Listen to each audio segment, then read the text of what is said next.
हरे कृष्णा माता जी, सादर प्रणाम। सभी भक्तों को हरे कृष्णा सादर प्रणाम।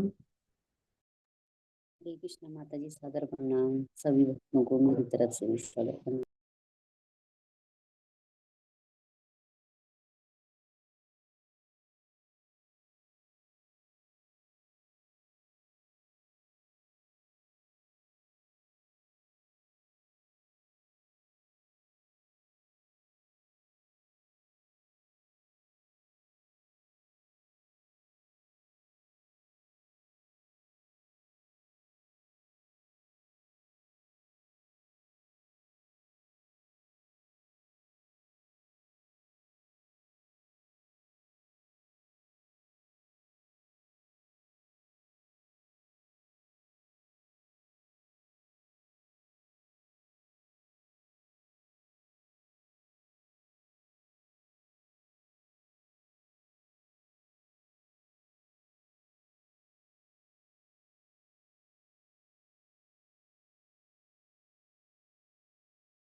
हरे कृष्णा।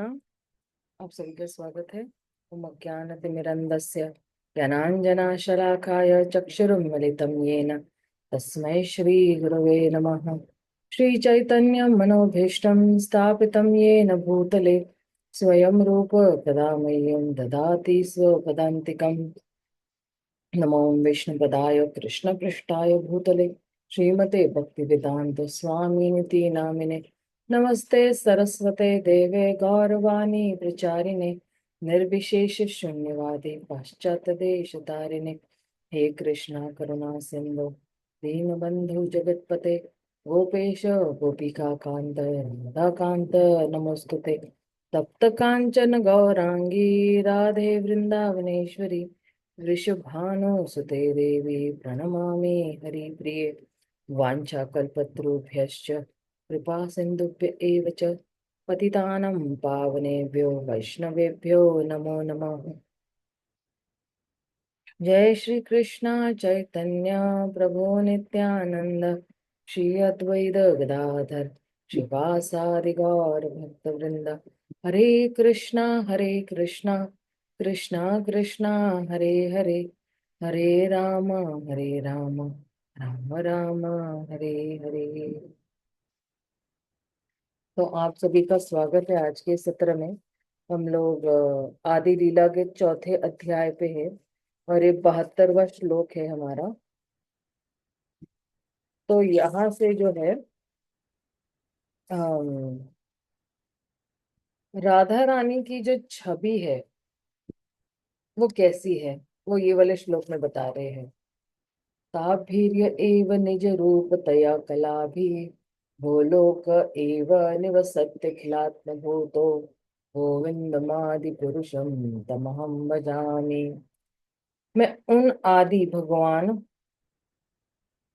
गोविंद की पूजा करता हूँ जो अपने निजी धाम गोलोक में अपने ही आध्यात्मिक स्वरूप से सदृश एवं हल्लादिनी शक्ति के मूर्तिमंत स्वरूप राधा के साथ, देखिए, आध्यात्मिक स्वरूप से सदृश एवं हल्लादिनी शक्ति के मूर्तिमंत स्वरूप राधा के साथ निवास करते हैं। उनकी संगिनियां, उनकी वे विश्वस्त सखिया है जो उनके शारीरिक रूप की विस्तार है और नित्य आनंद में आध्यात्मिक रस से ओतप्रोत है। तो राधा रानी किसका जो है रूप है? वो कृष्ण का ही रूप है। और ये जो है, ये हल्लादिनी शक्ति का मूर्तिमंत स्वरूप है। और जो है उनकी जो सखिया है वो कौन है? वो राधा रानी का ही विस्तार है। और जो पूर्णतया जो है वो क्या है? नित्य आनंद में आध्यात्मिक रस से ओतप्रोत है। तो ये जितनी भी गोपियां मंजरियां हैं, ये सब किसका विस्तार है? वो श्रीमती राधा रानी का विस्तार है। तात्पर्य देखते हैं। यह श्लोक ब्रह्म संहिता से लिया गया है। तो ये ब्रह्म संहिता से लिया गया, लेकिन यहाँ पे एक बात है कि कृष्णा जो है वो कोई भी चीज या कुछ भी जो है अ, हम्म, अ, अ, कृष्णा मैं कैसे समझाऊं उसको? कृष्णा वो जो हम्म,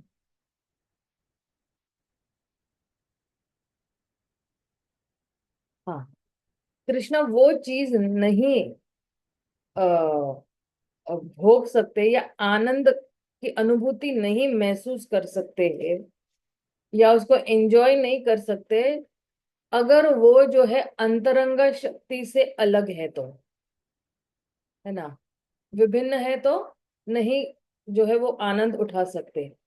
इसलिए राधा और कृष्णा दोनों एक है। तो राधा कब, सॉरी, कृष्ण कब जो है आनंद ले सकते हैं?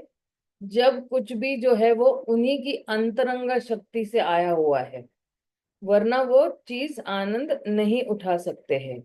अगर बहिरंग शक्ति से कुछ भी आ रहा है तो वो अब आप पूछोगे कि माता जी बहिरंग शक्ति भी भगवान से ही आ रही ना, लेकिन यहाँ पे आंतरिक शक्ति यानी अंतरंग शक्ति से ही जो कुछ भी है वो आनंद उठा सकते हैं। बहिरंग शक्ति से जो कुछ भी उनका आ रहा है वो नहीं उसका आनंद उठा सकते हैं। ये कंडीशन है, ये एक क्या बोलते हैं, शर्त है कि केवल आंतरिक शक्ति से या अंतरंग शक्ति से जो कुछ भी आया हुआ है तो फिर जो है उसकी उसका आनंद उठाएंगे, वरना बहिरंग शक्ति से कुछ भी आता है तो मैं आनंद नहीं उठाऊंगा। ये शर्त है कृष्ण की। हरे कृष्ण माता जी। हाँ बाबू जी। दोनों प्रणाम माता जी। माता जी हम ऐसे भी कह सकते हैं ना कि जैसे भगवान का बहिरंगा शक्ति से कोई लेना देना नहीं रहता, हाँ भगवान हाँ, अंतरंगा में ही रहते हैं, अंतरंगा में ही अपना सुख भोग करते हैं। Correct correct correct, very good प्रभु। जैसे भगवान जब कभी लीला के लिए प्रकट भी होते हैं इस धरा धाम पे, अंतरंगा शक्ति के द्वारा ही प्रकट होते हैं। और जो भी कुछ लीलाएं करते हैं अपने भक्तों के संग ही करते हैं, इस भौतिक जगत के किसी व्यक्ति से उनका कोई लेना देना ही नहीं होता। राइट राइट, क्योंकि वो लोग आध्यात्मिक नहीं है, अभी तक भौतिक में ही। हाँ, आध्यात्मिक जैसे ही शुद्ध नहीं है ना।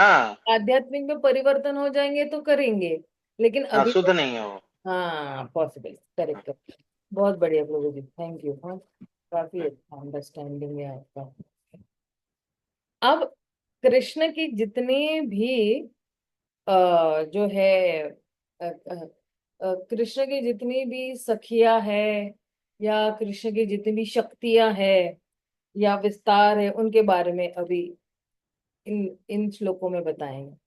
कृष्णेर कराय ये चे रस आस्वादन, क्रीडा रसहाय ये शेषु न विवरण।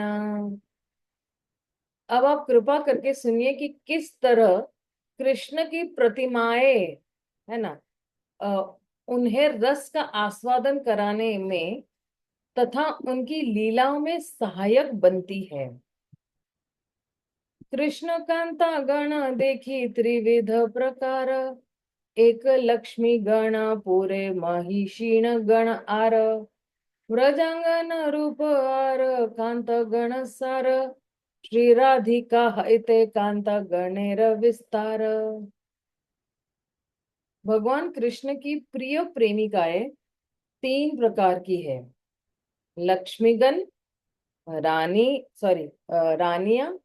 रानियां मतलब जो है अपनी महिषागण है। तो ये महिषागण कौन है? ये द्वारका की रानियां है, या उन्हीं की वैभव प्रकाश जो है ना।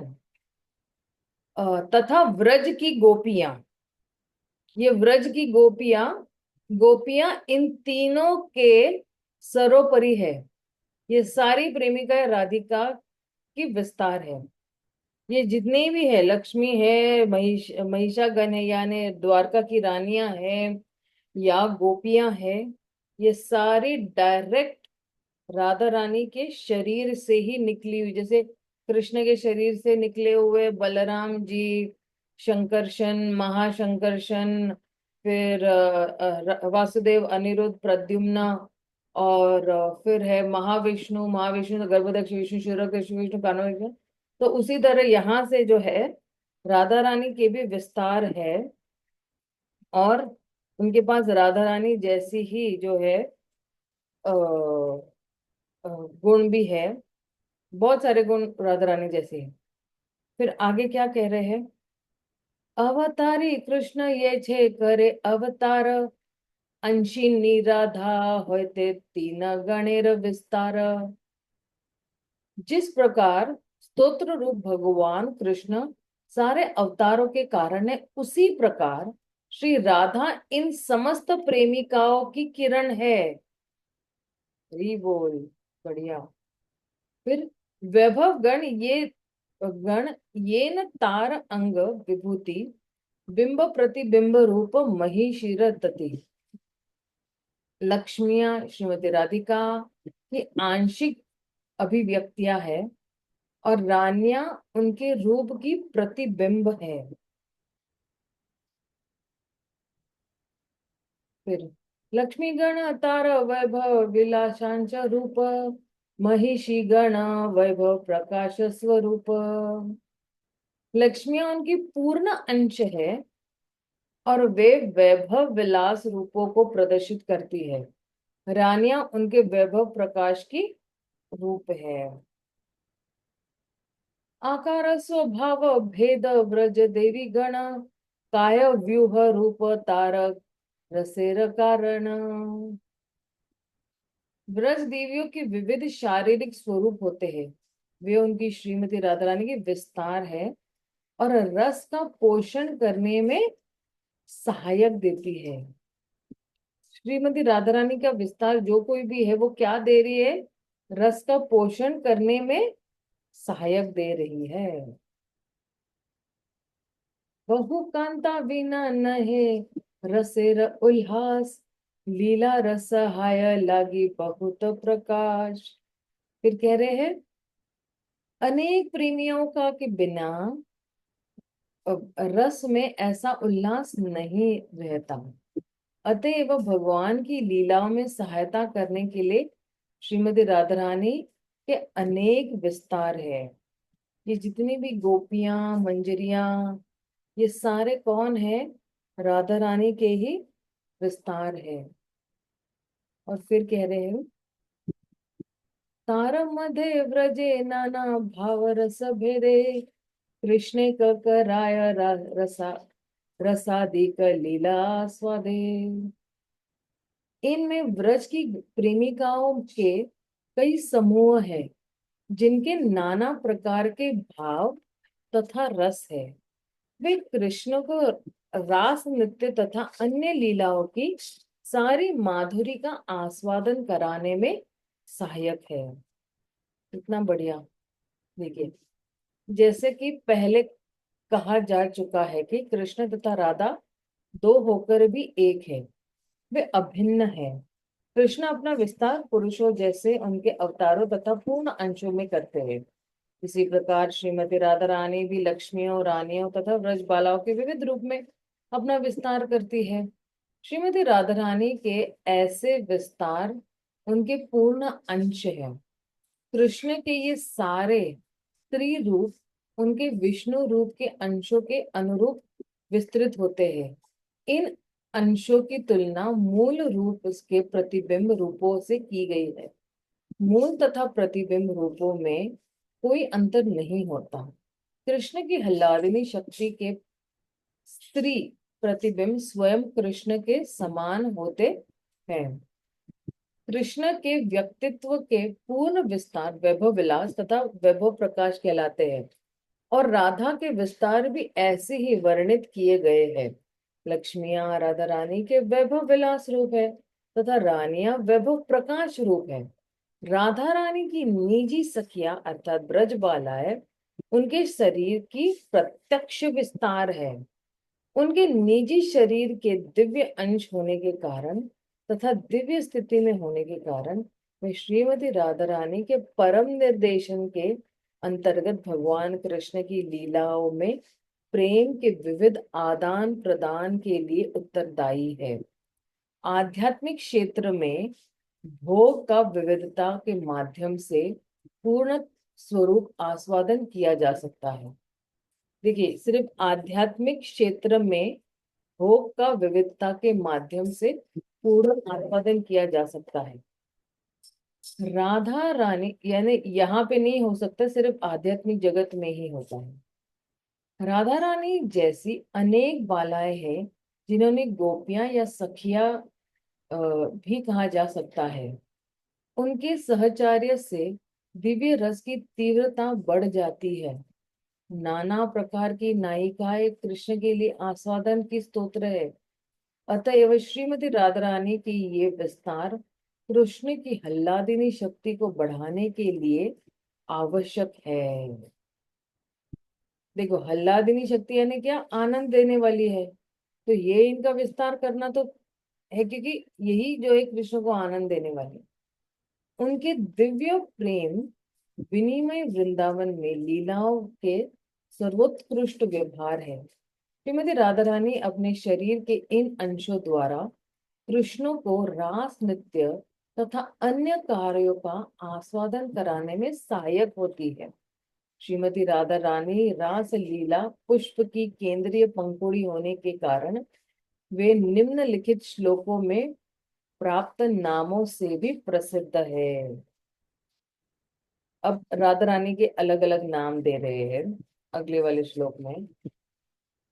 गोविंद आनंदिनी राधा, गोविंद मोहिनी, गोविंद सर्वस्व सर्वकांत शिरोमणि। श्री राधा गोविंद को आनंद देने वाली है और वे यानी गोविंद आनंदिनी राधा, और वे गोविंद को मोहने वाली भी है, गोविंद मोहिनी। वे गोविंद की सर्वस्व है, गोविंद सर्वस्व, और उनकी समस्त प्रेयसियों में शिरोमणि है, सर्वकांत शिरोमणि। फिर जो है देव देवी कृष्णमयी प्रोक्ता राधिका पर देवता, सर्व लक्ष्मी मयी सर्व कांति सम्मोहिनी परा। अब देखिए क्या कह रहे हैं। दिव्य देवी श्रीमती राधा रानी भगवान श्री कृष्ण के प्रत्यक्ष प्रतिरूप है। वे समस्त लक्ष्मियों में केंद्रीय व्यक्तित्व है। वे सर्व आकर्षक भगवान को आकर्षित करने के सारे आकर्षणों से युक्त है।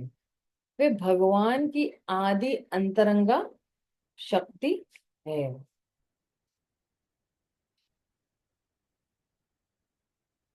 यह श्लोक बृहद गौतमीय तंत्र से लिया गया है। देवी कही धोतात्माना परम सुंदरी, किंवा कृष्ण पूजा क्रीडार वसती नगरी। देवी का अर्थ है ज्योतिर्मय तथा परम सुंदरी, अथवा इसका अर्थ हो सकता है भगवान कृष्ण की पूजा एवं उनकी प्रेम क्रीड़ाओं की सुंदर धाम। कृष्णमयी कृष्ण यार भीतर बाहिरे, यहाँ यहाँ नेत्र पड़े ताहा कृष्ण स्फुरे। कृष्णमयी का अर्थ है जिसके भीतर तथा बाहर भगवान कृष्ण हो। वे जहां भी दृष्टिपात करती है वहां कृष्ण को देखती है। जहीं जहां कहीं भी राधा रानी की आंखें घूम रही है, वहां वहां हर जगह उसको केवल कृष्ण ही नजर आ रहे हैं। आपने वो कथा सुनी होगी कि राधा रानी के निकट एक काला भौरा आता है, उस भौरे में भी वो कृष्ण को देखती है। मतलब वो कथा ऐसी है कि अम, कृष्ण बहुत विलंब करते हैं आने में, और कृष्ण आते नहीं है उस दिन राधा रानी को मिलने के लिए। तो राधा रानी बहुत ही मतलब नाराज हो जाती है कृष्ण से, और बहुत ही मतलब अंदर से क्रोधित भी है। तो वो हर काली चीज को त्याग देती है। वो बोली ये सारी काली चीजें हटाओ, मुझे काले चीजों से नफरत है, काले लोगों से नफरत है, और उस काले जो है बांसुरी वाले से भी मुझे नफरत है।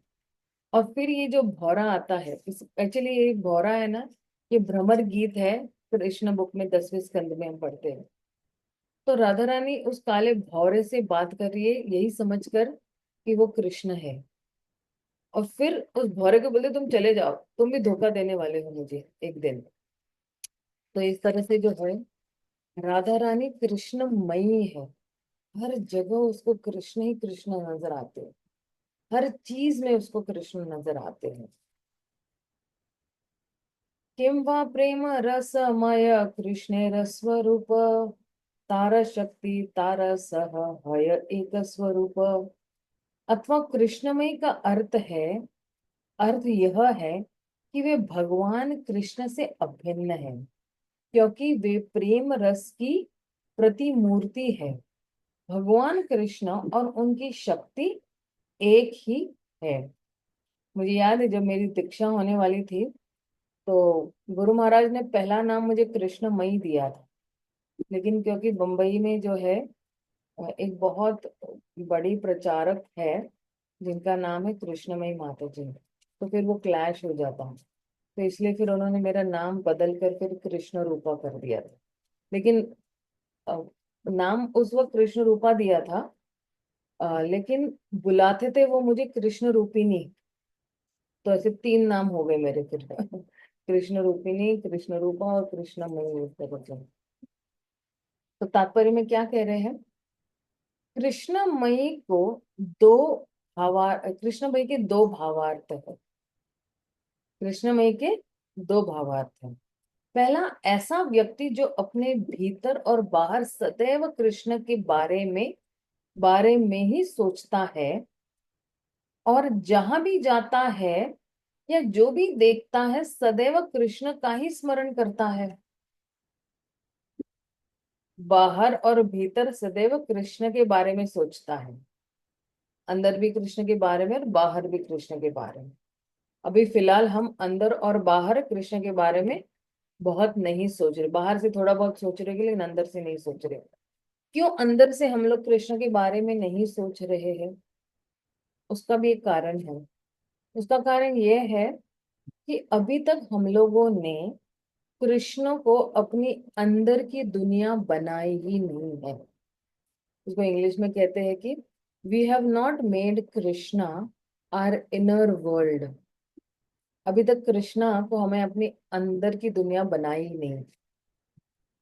और कह रहे हैं कि जहां भी जाता है या जो भी देखता है सदैव कृष्ण का स्मरण आता है। जो कोई भी चीज उसको देखती वो कृष्ण से कनेक्ट कर देता है या जोड़ देता है, और उसको हर बार जो है कृष्ण का ही स्मरणम होता है, वह कृष्णमय कहलाता है। साथ ही जो कि कृष्ण प्रेम से पूर्ण है, क्योंकि जो अंदर और बाहर कृष्ण के बारे में सोचता है या हर कोई चीज कृष्ण जो है स्मरण करता है, तो उसका हृदय जो है वो प्रेम से पूर्ण है। अतः उनकी प्रेम शक्ति राधा रानी उनसे भिन्न होने के कारण कृष्णमयी कहलाती है, जो कि कृष्ण प्रेम से पूर्ण है अंदर और बाहर। और इसलिए, और अतः उनकी प्रेम शक्ति राधा रानी, और राधा रानी कौन है? उनकी प्रेम शक्ति है। तो वो ही जो है उनसे अभिन्न होने के कारण कृष्णमयी कहलाती है।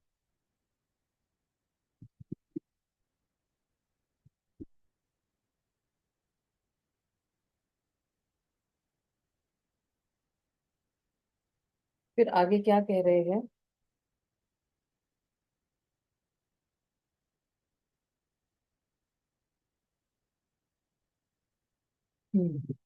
कृष्ण वांछा पूर्ति रूप करे आराधने।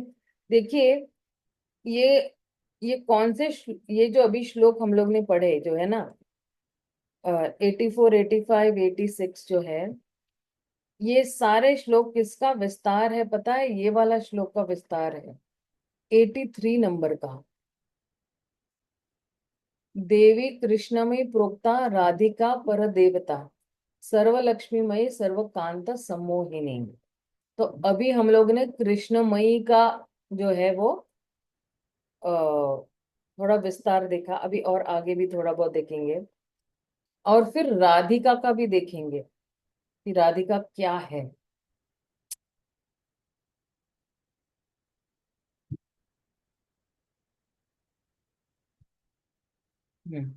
कृष्ण वांछा पूर्ति रूप करे आराधने अतएव राधिका नाम पुराणे बखाने। तो उनकी पूजा आराधना भगवान कृष्ण की इच्छाएं पूर्ण करना है, इसलिए पुराणों में उन्हें राधिका कहा गया है ना। तो तात्पर्य में क्या कह रहे शिला प्रभुपाद? सधा नाम आराधना शब्द से निकला है। सधा, ये कुछ छपाई में जरा गलत लग रहा है मुझे। राधा लिखा है माता जी, राधा। हाँ, मैं वही बोल रही थी कि राधा नाम आराधना शब्द से निकला है, जिसका अर्थ है पूजा। अतएव जो कृष्ण की पूजा में सर्वोपरि हो वह राधिका अर्थात सबसे बड़ी सेविका कहलाती है। तो राधिका का जो है आराधना जो है, तो आराधना शब्द से निकला हुआ है ना। यानी जो है भगवान की सारी इच्छाएं जो है वही पूर्ण कर सकती है, बाकी कोई नहीं कर सकता है। अनयाय राधितो नून भगवान हरीश्वर यन्नो विहाय गोविंद प्रतीतो यामन यद्रह। उनके द्वारा भगवान की सचमुच अच्छी पूजा की गई है, अतएव भगवान गोविंद ने प्रसन्न होकर हम सबको पीछे छोड़ दिया है और उन्हें एकांत स्थान में ले गए हैं। यह श्लोक श्रीमद् भागवत का 10वें स्कंद का है। 10वें स्कंद का तीसरा अध्याय। अच्छा, ये गोपी गीत है माता जी है। गोपी गीत है, हाँ। अतएव सर्व पूज्य परम देवता सर्व पालिका सर्व जगतेर माता। तो जो है अतएव राधा परम देवता अर्थात परम देवी है, और वे सबके लिए पूजनीय है। वे सबकी रक्षा करने वाली है और संपूर्ण ब्रह्मांड की माता है। ये संपूर्ण ब्रह्मांड मतलब ये जितनी भी देवियां है उनसे भी सर्वोच्च है ना। और सभी को क्या दे रही है? सभी को सुरक्षा दे रही है। और फिर हरे कृष्ण माता जी। हाँ, बोलिए। वैसे माता जी देखा जाए तो हम लोग के गौड़ीय वैष्णव संप्रदाय में जो है कि हम लोग रियल में हम लोग कृष्ण भक्त नहीं, हम लोग राधा दास हैं, हम्म। है ना। प्रभुपाद भी यही बोल रहे हैं ना हमें कि हम हाँ जी। रूपानुगा है। रूपानुगा मतलब क्या? रूप रूप गोस्वामी के अनुगत्य में हम लोग जो कुछ भी कार्य कर रहे हैं, और श्री रूप गोस्वामी जो है वो श्रीमती राधा रानी की बिल्कुल निकट है, रूप मंजरी। रूप मंजरी। तो इसलिए जो है वो जो कृपा है ना, वो डायरेक्टली मिलने की बड़ी संभावना है अगर हम भक्ति के जितने भी नियम अच्छी तरह से पालन करेंगे, तो तुरंत ही जो है ये कृपा के जो है पात्र हम बन जाते हैं। क्योंकि राधा रानी जो है वो बहुत ही दयालु कृपालु है। मर्सी। और अगर राधा रानी का बिल्कुल अगर आपको एक छवि भी देखनी ना, झलक देखनी है, तो वो छवि हम अपनी माताओं में देख सकते हैं जितनी, क्योंकि राधा रानी तो परम माता है, लेकिन उसका भी अंश जो है स्त्रियों में आया हुआ है। तो अब देखना हमारी माताएं कितनी दया वाली है ना, पुत्र के प्रति या पुत्री के प्रति या बच्चों के प्रति बहुत ही दयालु कृपालु उसका स्वभाव आता है। उसी तरह जो है श्रीमती राधा रानी जो है वो परम दयालु है। और जो है आ, उसको कहते हैं कि दया की परिकाष्ठा यानी एपिटोम, सबसे सर्वोच्च अगर दया कोई दिखा रहा है तो वो सिर्फ श्रीमती राधा रानी ही दिखा रही है, बाकी और कोई नहीं दिखा सकता है। और इसलिए यही दया दिखाने के लिए राधा कृष्ण एक हो जाते हैं और यहाँ पे आते हैं और गौरांग का महाप्रभु बन जाते हैं। और कृष्ण जब आते हैं ना, सिर्फ बोल के चले गए सर्वधर्म परित्यज्य माम एकम शरण व्रज, लेकिन एक माँ जब नीचे आती है तो वो हमें बताती है कि हमें भगवान की भक्ति कैसी करनी है, भगवान को किस तरह से हम प्रसन्न कर सकते हैं। और बहुत ही सहजता से कृष्ण प्रेम को बांट रही थी, पात्र कुपात्र नहीं देख रही है वो, और सबको जो है वो क्या दे रही है, कृष्ण प्रेम दे रही है। जिस किसी ने एक बार भी चैतन्य महाप्रभु का दर्शन किया है वो तुरंत ही कृष्ण प्रेम की बाढ़ में गोते लगा रहा है। मतलब इतनी इतनी इतना भारी हो गया कि पूरी पूरी बाढ़ ही आ गई उस कृष्ण प्रेम की नदिया ग्राम में। तो इस तरह से ये है श्रीमती राधा रानी की परम दया। और कलयुग में ही क्यों, क्योंकि कलयुग में ज्यादा लोग जिम्मेदार नहीं है अपने और भगवान को रिश्ते को लेकर। कि द्वापर में या त्रेता में या सतयुग में सबको पता है कि हमारा संबंध है भगवान से है, या जो है कम से कम इन युगों में जो है धर्म के एक एक स्तंभ खत्म होता गया, लेकिन कलयुग आते आते अभी सिर्फ सत्य सत्य का ही जो है वो स्तंभ जो है वो बरकरार है, लेकिन बाकी सारे स्तंभ एक एक एक एक एक एक एक, एक निकलते गए। तो ये जो कलयुग है, ये कलयुग के लोगों का उद्धार करने के लिए ही जो है भगवान अवतरित हुए हैं। और ये सबसे परम दया है श्रीमती राधा रानी की कि वो स्वीकार, भगवान जो उस भाव को लेकर जो है वो आते हैं और उसकी कांति ही लेकर आते हैं। ओके, अब ये जो है ये दो श्लोक जो है वो सर्वलक्ष्मी के बारे में बता रहे हैं। सर्वलक्ष्मी शब्द पूर्वे करी अच्छी व्याख्यान, सर्वलक्ष्मी गणेरति हो ही न अधिष्ठान। मैं सर्वलक्ष्मी का अर्थ पहले ही बोल बतला चुका हूँ। राधा समस्त लक्ष्मियों की आदि स्तोत्र है। किंवा सर्वलक्ष्मी कृष्णेर षड्विध ऐश्वर्य तारा अधिष्ठात्री शक्ति सर्वशक्ति वर्य। अथवा सर्वलक्ष्मी शब्द ये बतलाता है कि वे कृष्ण के 6 ऐश्वर्यों का पूर्णतया प्रतिनिधित्व करती है, अतएव वे भगवान कृष्ण की सर्वोपरि शक्ति है। तो ये जितना भी सौंदर्य है और जो भी है, मतलब जो है अ, हम्म, जो जो लक्ष्मी है उसका स्तोत्र जो है वो है श्रीमती राधा रानी। और उसके पास सारे 6 जो है षड ऐश्वर्य, जैसे कृष्ण के पास भी षड ऐश्वर्य है, तो राधा रानी के पास भी वही षड ऐश्वर्य जो है वो पूर्ण मात्रा में है, 100% मात्रा में है। और वो है भगवान की सर्वोपरि शक्ति, सुप्रीम एनर्जी जिसको कहते हैं। सर्व सौंदर्य कांति वसयहान्ते, सर्व लक्ष्मी गणेर शोभा यह हय यहाँ हते। सर्व कांति शब्द सूचित करता है कि उनके शरीर में समस्त सौंदर्य तथा कांति का आश्रय है। सौंदर्य और कांति का आश्रय कौन है, और समस्त सौंदर्य तथा कांति का आश्रय कौन है? श्रीमती राधा रानी। सारी लक्ष्मियां उन्हीं से अपना सौंदर्य प्राप्त करती है। किम वा कांति शब्दे कृष्णे रसब इच्छा कहे, कृष्णे रस कल वांछा राधा ते रहे।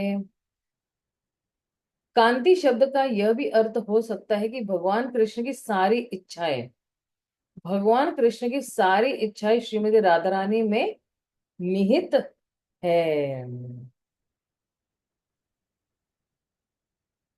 देखो, मतलब ये जो है ना, भगवान कृष्ण की सारी इच्छाएं राधा रानी में निहित है, मतलब क्या?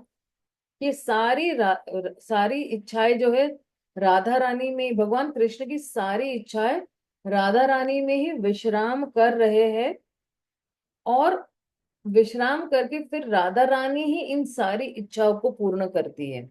जैसे हमारी इच्छाएं हमारे पास होती है, राइट, लेकिन भगवान कृष्ण की सारी इच्छाएं कहाँ पे है?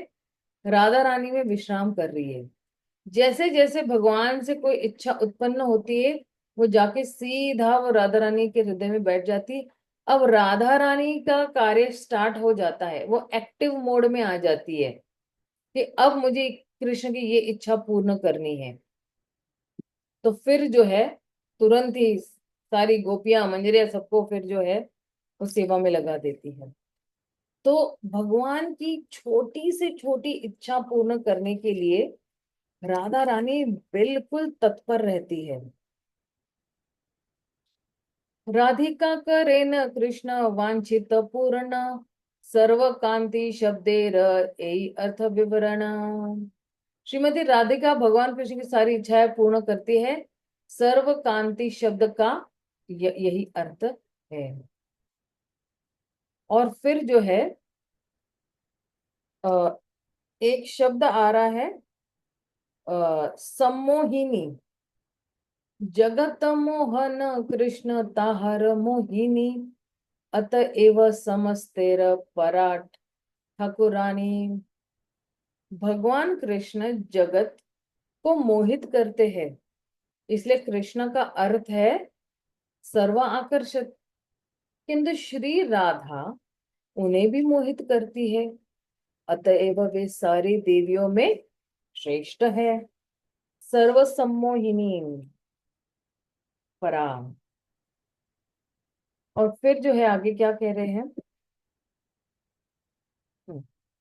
यहां से जो है एक नया सेक्शन शुरू हो रहा है, जहाँ पे कह रहे हैं कि राधा और कृष्णा जो है वो एक ही है। और हमें पता है कि राधा कृष्ण एक क्यों है, क्योंकि श्रीमती राधा रानी भगवान की अंतरंगा शक्ति से है, मतलब भगवान के अंदर से ही आई हुई है। राधा पूर्ण शक्ति कृष्ण पूर्ण शक्तिमान, दुई वस्तु भेद नाही शास्त्र और प्रमाण। श्री राधा पूर्ण शक्ति है और भगवान कृष्ण पूर्ण शक्ति के स्वामी है, जैसा कि प्रामाणिक शास्त्रों का प्रमाण है। ये दोनों भिन्न नहीं है, ये दोनों अलग नहीं है, ये अभिन्न है। मृग मद तार गंध ये छे अविच्छेदन, सॉरी अविच्छेद, अग्नि ज्वालाते ये छे कबू नहीं भेद। जिस तरह कस्तूरी तथा उसकी सुगंध एक दूसरे से पृथक नहीं होते हैं, अथवा अग्नि और उसकी ऊष्मा अभिन्न है, उसी तरह वे राधा तथा कृष्ण अभिन्न है। देखो उपमाएं बहुत अच्छी दे रहे कृष्ण कविराज गोस्वामी। राधा कृष्ण ऐछे सदा एक ही स्वरूप, लीला रस आस्वादिते धरे दुई रूप। ये बहुत ही महत्वपूर्ण श्लोक है। इस प्रकार राधा तथा कृष्ण एक है, फिर भी उन्होंने लीला रस का आस्वादन करने के लिए दो रूप धारण किए हैं। देखिए वैसे तो कृष्ण आत्माराम है, आत्माराम यानी स्वयं संतुष्ट व्यक्ति है, उनको जो है किसी की जरूरत नहीं है। लेकिन जब रस का स्वाद आस्वादन करना है तब दो लोगों की जरूरत होती है, एक से काम नहीं चलेगा। अपने आप से संतुष्ट है, भगवान को ये सारा विस्तार करने की जरूरत ही नहीं थी। ये अंतरंगा शक्ति बहिरंगा शक्ति ये सब किसी की जरूरत नहीं थी। लेकिन जो है रस का आस्वादन करने के लिए जो है एक से दो बने हो। प्रेम भक्ति सिखाई ते आपे न अवतरी, राधा भाव कांति दुई अंगीकार करी। श्री कृष्ण चैतन्य रूपे कैले अवतार, एत पंचम श्लोकेर अर्थ प्रचार।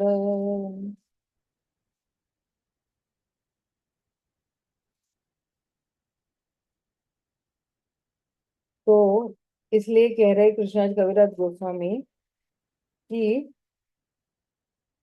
प्रेम भक्ति का प्रचार करने के लिए कृष्ण श्री राधा के भाव तथा वर्ण को लेकर श्री कृष्ण चैतन्य के रूप में प्रकट हुए।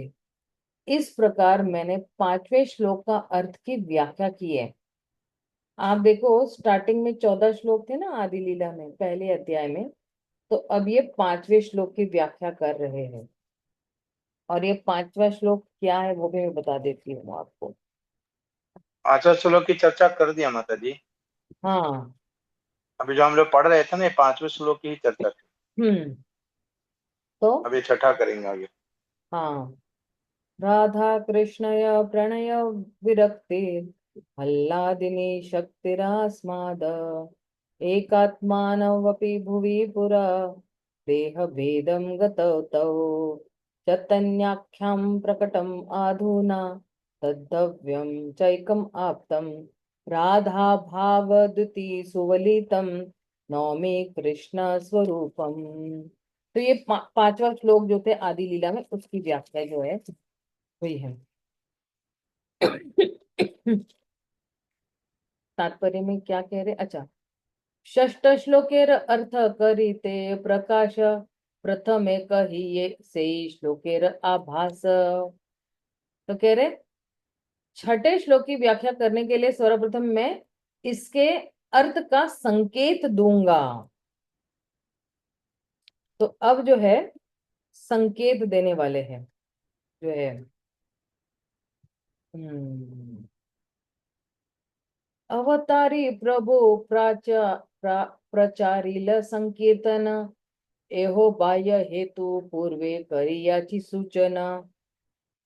तो जो है भगवान संकीर्तन का प्रचार करने के लिए अवतरित हुए, यह बाह्य प्रयोजन है। जैसा कि मैंने पहले ही इंगित कर चुका हूं, पहले ही बता चुके हम लोग ने बाह्य जो है हम लोग ने तीसरे अध्याय में पूरा देख लिया है कि बाह्य कारण क्या है। और जो है अब जो है मैं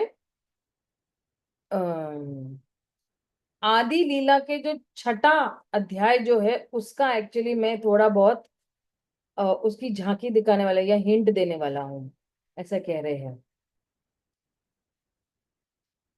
तो क्या कह रहे हैं, अवतारेर आर एक आछे मुख्य बीज, रसिक शेखर कृष्णेर से कार्य निज।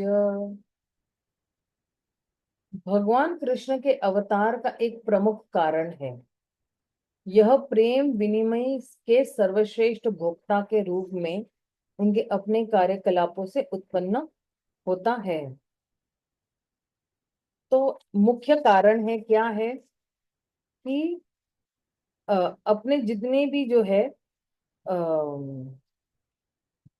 भगवान का एक नाम क्या है?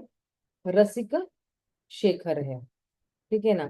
तो मुख्य कारण भगवान के जो है अवतरित होने का यही है कि अपने खुद के ही जो है कार्यकलापों से जो है वो उत्पन्न होता है। और ये क्या है? प्रेम की जितनी भी आदान प्रदान है वो वहीं से उत्पन्न हो रहा है। अति गुण हेतु से त्रिविध प्रकार दामोदर स्वरूप होते याहर प्रचार। यह अत्यंत गुह्य कारण 3 प्रकार का है। इसको स्वरूप दामोदर ने प्रकट किया है। स्वरूप दामोदर जो है वो भगवान के बिल्कुल निकट थे, इसलिए स्वरूप गोसाई प्रभु अति अतरंग अंतरंग ताहा ते जाने न प्रभु यही सब प्रसंग। स्वरूप गोसाई महाप्रभु के अत्यंत अंतरंग पार्षद है, अतः वे इन सब प्रसंगों को भली भांति जानते हैं। ये कौन सा श्लोक है? अच्छा 105 वाला है। तात्पर्य। महाप्रभु के संन्यास ग्रहण करने के पूर्व नवद्वीप के निवासी पुरुषोत्तम भट्टाचार्य ने संन्यास आश्रम ग्रहण करना चाहा था। इसलिए वे घर छोड़कर बनारस चले गए, जहां उन्हें एक मायावत सन्यासी से ब्रह्मचर्य व्रत स्वीकार कर लिया। ब्रह्मचारी बनने के बाद उनका नाम श्री दामोदर स्वरूप पड़ा। उसके कुछ समय बाद उन्होंने संन्यास ग्रहण किए बिना ही बनारस छोड़ दिया और वे नीलाचल अर्थात जगन्नाथपुरी आए, जहाँ श्री चैतन्य महाप्रभु रहते थे। वे चैतन्य महाप्रभु से वहां मिले और फिर उन्होंने उनकी सेवा में अपना जीवन अर्पित कर दिया। वे श्री चैतन्य महाप्रभु के सचिव तथा नित्य पार्षद बन गए। वे उपयुक्त भजन गाकर महाप्रभु की आह्लादनी शक्ति को वर्धित करते रहते और ये भजन महाप्रभु को अत्यंत प्रिय लगते। स्वरूप दामोदर चैतन्य महाप्रभु के गुप्त उद्देश्य को समझ सकते थे और उन्हीं की कृपा से महाप्रभु के सारे भक्त उनके वास्तविक प्रयोजन को समझ सके। स्वरूप दामोदर की पहचान राधा रानी के द्वितीय विस्तार ललिता देवी के रूप में की गई है, किंतु कवि कर्णपुर रचित प्रामाणिक गौर गुणोदेश दीपिका में स्वरूप दामोदर को गोलोक वृंदावन में भगवान की सेवा करने वाली विशाखा देवी बतलाया गया है। अतएव श्री स्वरूप दामोदर को राधा रानी का प्रत्यक्ष विस्तार माना जाता है, जो भगवान को राधा रानी के भाव का अनुभव कराते हैं। तो श्री स्वरूप दामोदर गोस्वामी जो है या तो ललिता है या विशाखा है, क्योंकि डांटने का काम वही करते थे।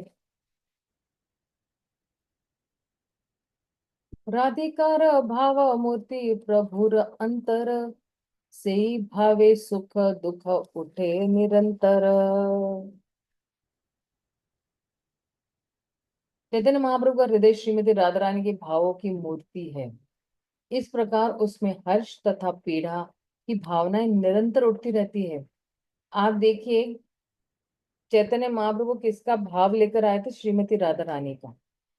अब भाव राधा रानी का है तो उसके अंदर राधा रानी का कभी हर्ष रहता है, कभी जो है पीड़ा की भावनाएं भी होती है भगवान के लिए गोलोक में।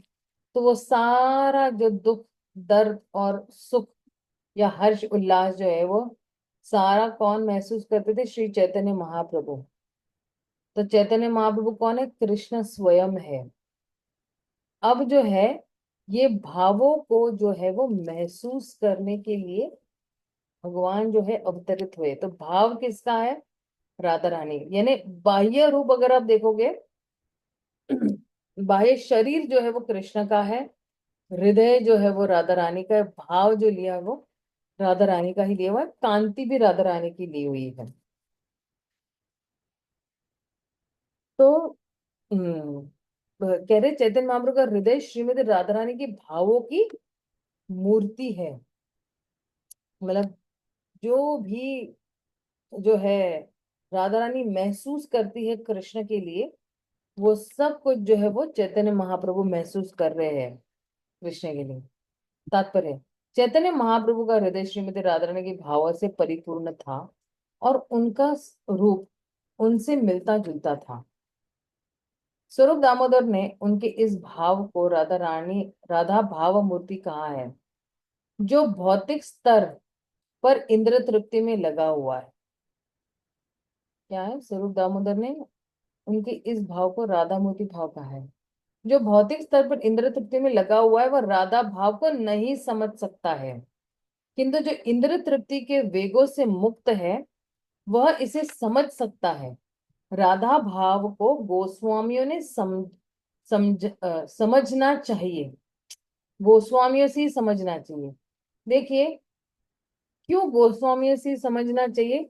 वाचो वेगम मनसा क्रोध वेगम जिह्वा वेगम उदरपस्थ वेगम, ये सारे इंद्रियों को कंट्रोल किया, इन वेगों को कंट्रोल किया हुआ है गोस्वामियों ने, और इन इंद्र तृप्ति के वेगों से ही सारे गोस्वामी मुक्त है और वही इसे समझ सकता है, क्योंकि वे ही इंद्रिय के वास्तव नियंत्रक होते हैं।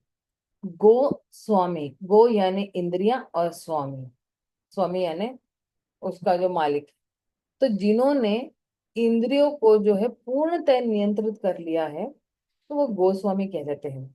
ऐसे प्रामाणिक स्तोत्रों से यह जाना जा सकता है कि श्रीमती राधा रानी का भाव 5 दिव्य रसों में सर्वश्रेष्ठ माधुर्य रस की चरम सिद्धि है और यह कृष्ण प्रेम की परम पूर्णता है।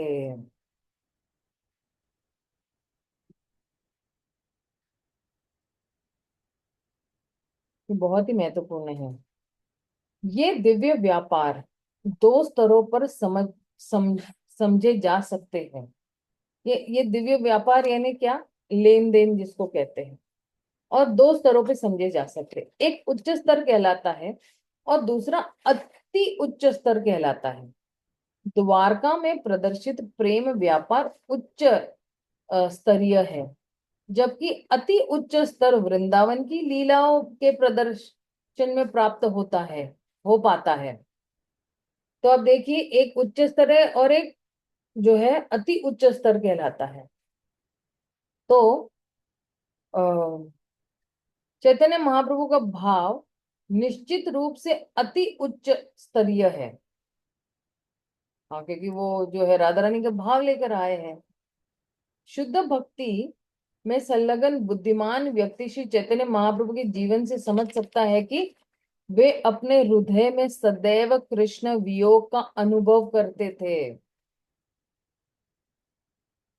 कृष्णा एक होता है ना वियोग, जैसे एक माँ का छोटा बच्चा रहता है और जो है वो बच्चा अमेरिका चला जाता है पढ़ाई करने के लिए, तो माँ को कितना वियोग होता है, कितना सेपरेशन होता है कि भाई 17-18 साल जो है बच्चा माँ के पास रहता है और फिर बिल्कुल अलग हो जाता है, तो माँ को बड़ा वियोग महसूस होता है। तो वैसा ही वियोग जो है जो है वो महसूस कर रहे हैं। उसी वियोग में कभी कभी उन्हें लगता था कि उन्हें कृष्ण मिल गए हैं और वे उनके साथ मिलन सुख भोग कर रहे हैं। इस वियोग तथा मिलन की महत्ता विशिष्ट है। यदि कोई इससे जाने बिना भगवान श्री चैतन्य के उच्च पद को समझने का प्रयास करता है तो उसे अवश्य गलतफहमी हो जाएगी। सर्वप्रथम उसे पूर्णतया स्वरूप सिद्ध बनना होगा, अन्यथा वह भगवान की पहचान नागर अर्थात ब्रज बालाओं के भोक्ता के रूप में करेगा और रसाभास की गलती कर बैठेगा। रसाभास यानी क्या? कि जो हमारा सिद्धांत है उसको पूर्ण तरीके से वो समझ नहीं पाएगा। गौड़ीय वैष्णवों का ये एक सिद्धांत है या एक प्रिंसिपल है, वो समझ नहीं पाएंगे। और राधा कृष्ण किस तरह से जो है मिलन सुख का भोग कर रहे हैं, तो वो व्यक्ति ईर्ष्या करेगा कि ये दोनों ही क्यों भोग कर रहे हैं, ये दोनों ही क्यों आनंद उठा रहे हैं। लेकिन जैसा मैंने बताया था रागात्मिका भक्ति के बारे में और रागानुगा भक्ति के बारे में, तो व्यक्ति जब रागात्मिका भक्ति के स्तर पर आता है तो उसके पास ये सब नहीं रहता है।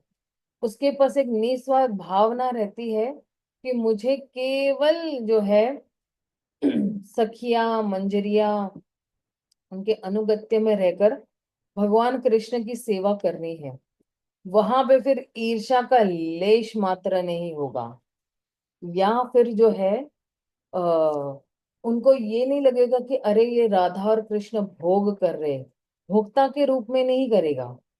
और फिर रसाभास की भी गलती नहीं करेगा कि दोनों का मूड क्या है। कृष्ण का मूड राधा रानी को आनंद देना, और राधा रानी का जो है मूड है, वो जो है भाव क्या है, वो कृष्ण को जो है वो आनंद देना है। इसमें राधा रानी ये नहीं सोचती कि मुझे क्या मिलेगा, या कृष्ण भी ये नहीं सोचते कि मुझे राधा रानी से क्या मिलेगा। दोनों को देने की इच्छा है, लेने की इच्छा नहीं है। कृष्ण भी जो है वो देने की इच्छुक है, कृष्ण लेने की इच्छुक नहीं है जब वो राधा रानी से मिलते हैं तब। और इसलिए ये समझना बहुत जरूरी है, वरना ये हो जाएगा कि लोगों को ले लगेगा कि भाई ये दोनों भोग कर रहे हैं, या झूले पे झूल रहे हैं, या नौका विहार हो रहा है, या कोई भी लीला हो रही है, उनको लगेगा कि अरे ये लोग तो भोग कर रहे हैं, मैं क्यों नहीं कर सकता हूँ। ये इस तरह से फिर ईर्ष्या आएगी, और ईर्ष्या के कारणवश ही जो है जीव जो है वो यहाँ पे जो है गिरा है, और गिर जाएगा फिर। इसलिए बहुत सतर्क रहना है। फिर आगे क्या कह रहे हैं, शेष लीलाय प्रभु कृष्ण विरह उन्माद भ्रममय चेष्टा आर प्रलापमय वाद। अपनी लीलाओं के अंतिम भाग में श्री चैतन्य महाप्रभु भगवान कृष्ण के वियोग में उन्मद से अभिभूत थे। वे भ्रांति पूर्ण कार्य बैठते थे, सॉरी, वे भ्रांति पूर्ण कार्य बैठे थे और भ्रांति चित्त होकर प्रलाप करते थे। तो जो है कृष्ण विरह उन्माद, श्री चैतन्य महाप्रभु भगवान के विरह में भक्त की सर्वोच्च भाव दशा को प्रकट करते थे। यह प्रदर्शन अलौकिक था क्योंकि वे विरह भाव में परम पूर्ण थे। देखो, वहां में बहुत सारे रस होते हैं ना, विरह रस होता है या माधुर्य, तो वो रस में 100% पूर्ण थे।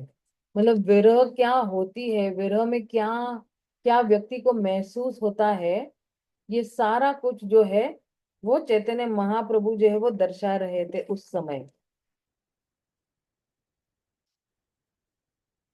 किंतु भौतिकवादी इसे नहीं समझ सकते। कभी कभी भौतिकवादी विद्वान उन्हें बीमार या पागल मानते हैं। ये जो विरह भावनाएं है ना, ये भक्ति समझ सकता है या गोस्वामी समझ सकते हैं। उनकी समस्या यह है कि ऐसे लोग सदैव भौतिक इंद्र तृप्ति में लगे रहते हैं और भक्त तथा भगवान के भावों को कभी नहीं समझ सकते। भौतिकवादियों के विचार अत्यंत गर्हित होते हैं। वे सोचते हैं कि वे दिखाई देने वाले स्थूल पदार्थों को अपनी इंद्रिय द्वारा भोग सकते हैं, और वे चैतन्य महाप्रभु के दिव्य आदान प्रदान के लक्षणों के बारे में भी इस तरह सोचते हैं। किंतु महाप्रभु केवल तभी समझे जा सकते हैं जब मनुष्य स्वरूप दामोदर जैसे गोस्वामी की शिक्षाओं के आधार पर उन्हें समझने का प्रयास करे। नदियां नगरियों जैसे तथाकथित भक्तों के वर्ग के सिद्धांतों का अनुमोदन स्वरूप दामोदर 6 गोस्वामी जैसे प्रामाणिक अधिकारी विद्वानों द्वारा कभी नहीं किया जाता। गौरांग नागरियों की धारणाएं मात्र मन घड़ित कल्पनाएं हैं, और वे पूर्णतः मानसिक स्तर पर ही है। ये एक्चुअली किसके बारे में बता रहे हैं पता है आपको? ये एक्चुअली ये नदिया नगरी जैसे तथाकथित भक्त, ये ना पंथ है वहां पे बंगाल में।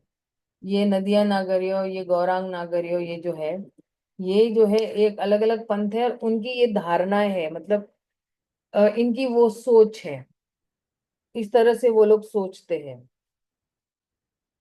सहजिया भक्त माता जी। हाँ, सहजिया भक्त जैसे है ना। हाँ, ये है। तो वो लोग नहीं समझ सकते हैं ये सब। उना- वो इसका, हाँ प्रभु जी क्या कहते थे? मतलब ये नाटक करते हैं, नाटक, हाँ, नाटक करते हैं। रियल में होते नहीं है। भगवान के लिए कोई भाव नहीं, बीड़ी बीड़ी फूकते रहते हैं और उस वो भाव। सिद्ध वाले, सिद्ध प्रणाली वाले नहीं है। और हाँ, युद्ध प्रणाली वाले। और हाँ वैसे ही। भगवान के लिए इतना भी भाव नहीं है, वरना इंद्र तृप्ति से मुक्त हो जाते हैं ना। हाँ गोस्वामी जी, हाँ जी। कहते हैं इनके पास अभी तक वो मुक्ति आई नहीं हुई है भगवान के लिए, राइट। तो वो भाव जब उत्पन्न होता है, तभी वो विरह विरह विच्छेद की भावनाएं जो है वो समझ पाएंगे। वरना चैतन्य महाप्रभु को समझना इतना आसान नहीं, कृष्ण स्वयं है। लेकिन कौन समझ सकता है? जो उनके प्रेमी भक्त है, तो उनसे वास्तव में प्रेम करे या उनके भक्तों में वो प्रेम करे, वही समझ पाएंगे, राइट। इस तरह से फिर आगे क्या कह रहे? राधिकार भाव ये छे उद्धव दर्शने, से भावे मत प्रभु रहे रात्रि दिने।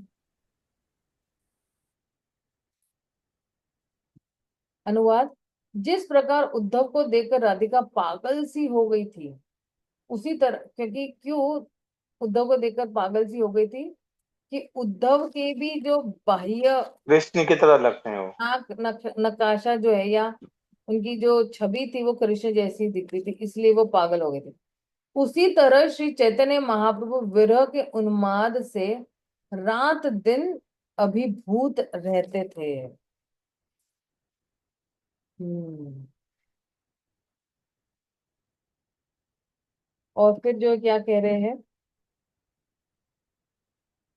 श्री चैतन्य महाप्रभु के चरण कमलों की शरण लेने वाले समझ सकते हैं कि उनकी, यानी चैतन्य महाप्रभु की, भगवान कृष्ण की विरह भाव में की जाने वाली आराधना की जो विविध है, विधि है, वह वही भगवान की असली पूजा है।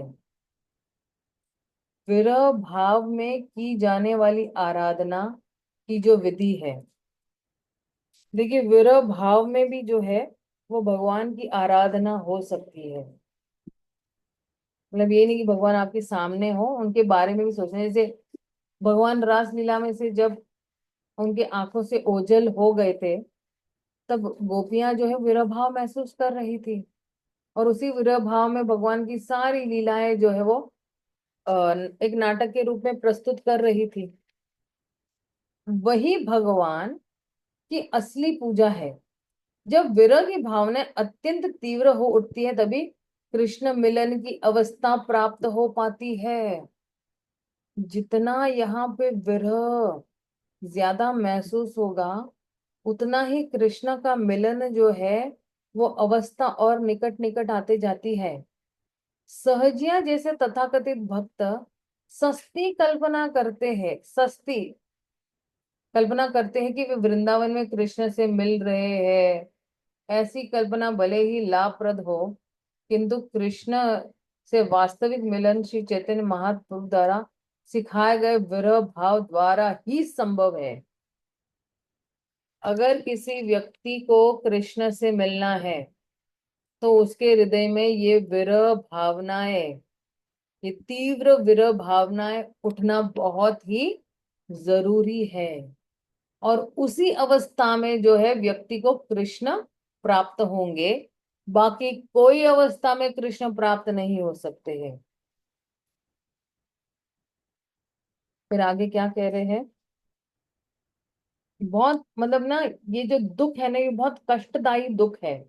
ये जो प्रेम का दुख है, ये बहुत कष्टदायी दुख है। फिर भी जो है सभी भक्तगण इस दुख को स्वीकार करने के लिए तत्पर है। कितने भी दुख हो, आने दो, आने दो, आने दो। तो रात्रे प्रलाप करे स्वरूपे कंठ धरी, आवेशे आपन भाव कहे उघ, उघाड़ी। तो कह रहे हैं,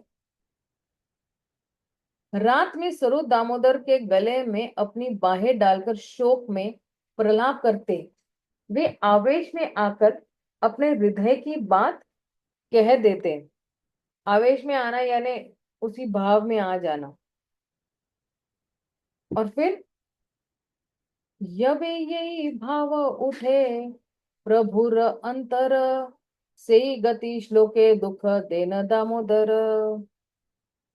तो कह रहे हैं जब उनके हृदय में कोई विशेष भाव उठता तब स्वरूप दामोदर उसी तरह का गीत गाकर या श्लोक सुनाकर उन्हें संतुष्ट करते। ये ए अबे कार्य नहीं कछु ए सब विचारे आगे इहा वि- विबरी ब करिया विस्तारे।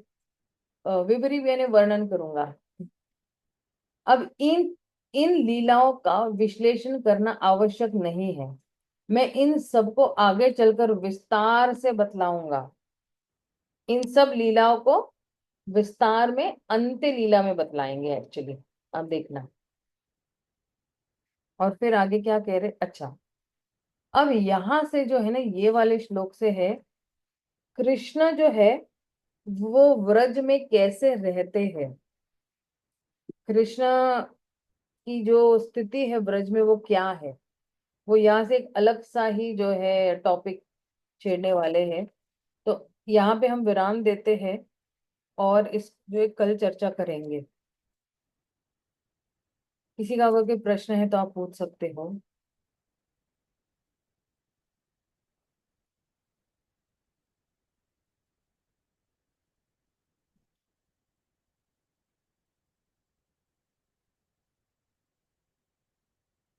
अगर किसी को प्रश्न नहीं है हम यही विराम देते हैं। श्रील प्रभुपाद की जय, गौर भक्त वृंद की जय, श्री कृष्णाज कविराज गोस्वामी की जय, चैतन्य चरितामृत की जय। हरे कृष्णा हरि बोल।